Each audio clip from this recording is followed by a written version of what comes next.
साथियों, एक शेर है, बड़े बेआबरू होकर तेरे कूचे से हम निकले। बेइज्जती कुछ ऐसी हुई कि मुँह से कुछ आवाज़ भी न निकले।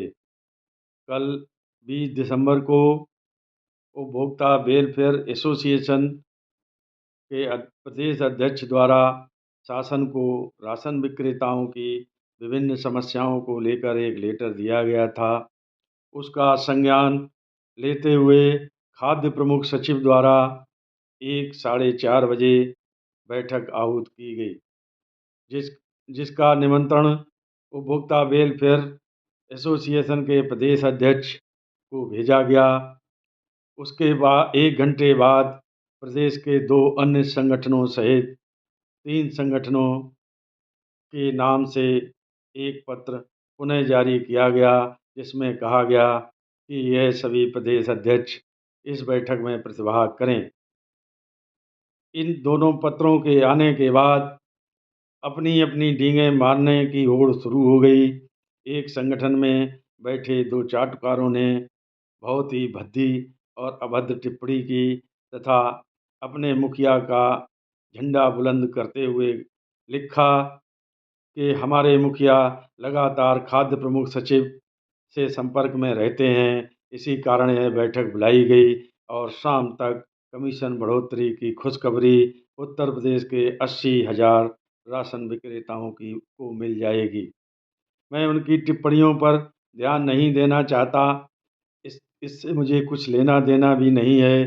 कौन क्या कहता है इस विषय में नहीं जाना चाहता हूँ।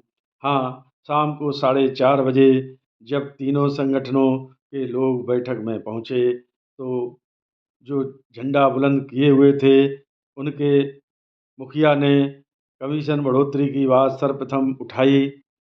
तब प्रमुख खाद्य सचिव महोदय ने उनसे कहा कि कमीशन बढ़ोतरी की वार्ता हेतु मैंने यह बैठक नहीं बुलाई है। आप लोगों को कमीशन बढ़ोतरी हेतु यदि वार्ता करनी है तो आप माननीय मुख्यमंत्री जी के पास जाइए या वित्त मंत्री जी से संपर्क करिए।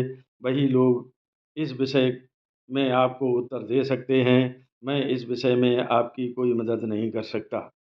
अपना सा मुँह लेकर बैठे। तब उन्होंने उपभोक्ता वेलफेयर एसोसिएशन के प्रदेश अध्यक्ष जो बैठक में नहीं गए थे, उन्होंने अपना प्रतिनिधि भेजा था। उनसे पूछा कि आप बताइए, उपभोक्ता वेलफेयर के एसोसिएशन के पत्र में दारों द्वारा जो प्रदेश के राशन विक्रेताओं को तरह तरह से परेशान किया जा रहा था, उसी का विशेष रूप से उल्लेख था। उसी विषय पर जब वार्ता शुरू हुई तो खाद्य प्रमुख सचिव जी द्वारा जब उपभोक्ता वेलफेयर एसोसिएशन के प्रतिनिधि द्वारा कमियां बताई गईं, तब उन्होंने नाराज़गी जाहिर करते हुए अपर आयुक्त और माननीय आयुक्त महोदय से नाराज़गी जाहिर की कि अभी तक डोर स्टेप डिलीवरी में राशन विक्रेताओं को 2-3 किलोमीटर दूर राशन क्यों दिया जा रहा है और राशन विक्रेताओं के दरवाजे तक राशन क्यों नहीं पहुंच रहा है। इस विषय को कड़ाई से पालन किया जाए। तब कुछ उत्तर देने के बाद खाद्य प्रमुख सचिव पुनः नाराज हुए। उन्होंने कहा कि जो ठेकेदार काम ठीक से नहीं कर रहे हैं, उनके खिलाफ आपने अब तक क्या कार्रवाई की। निरुत्तर होते देख खाद्य प्रमुख सचिव ने सबको एक तरफ से डांट लगाई। उसके बाद अन्य बिंदु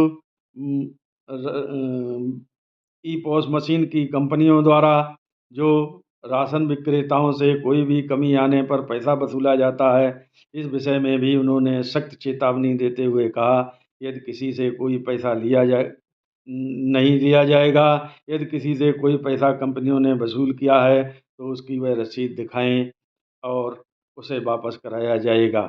दूसरा, अन्य विषयों में वहाँ पर बैठे प्रतिनिधि ने जब यह बात उठाई कि साहब, हम लोगों से प्रमाण पत्र अभी तक वितरण का लिया जाता है। उन्होंने खाद्य आयुक्त महोदय से पूछा कि यह प्रमाण पत्र क्यों और किस आधार पर लिया जाता है। तो उन्होंने कहा, सर यह पुरानी व्यवस्था है। उन्होंने कहा, इसको समाप्त करिए। जब राशन वितरण मशीनों से हो रहा है और सारी व्यवस्था ऑन रिकॉर्ड रहती है तो फिर प्रमाण पत्र की क्या आवश्यकता है। इससे राशन विक्रेताओं का शोषण तो होता ही है। इन सभी बातों को लेकर चर्चा सार्थक रही। साथियों, कल की बैठक के बाद उत्तर प्रदेश के सभी 80,000 राशन विक्रेताओं को एक बात तो गांठ बांध लेनी चाहिए कि कमीशन बढ़ोतरी का जो स्वप्न हम लोगों को कुछ लोग दिखा रहे हैं, वह इतनी आसानी से होने वाला नहीं है। क्योंकि खाद्य प्रमुख सचिव द्वारा जब बैठक में उस विषय पर स्पष्ट रूप से कह दिया गया कि यह वार्ता का कोई औचित्य नहीं है।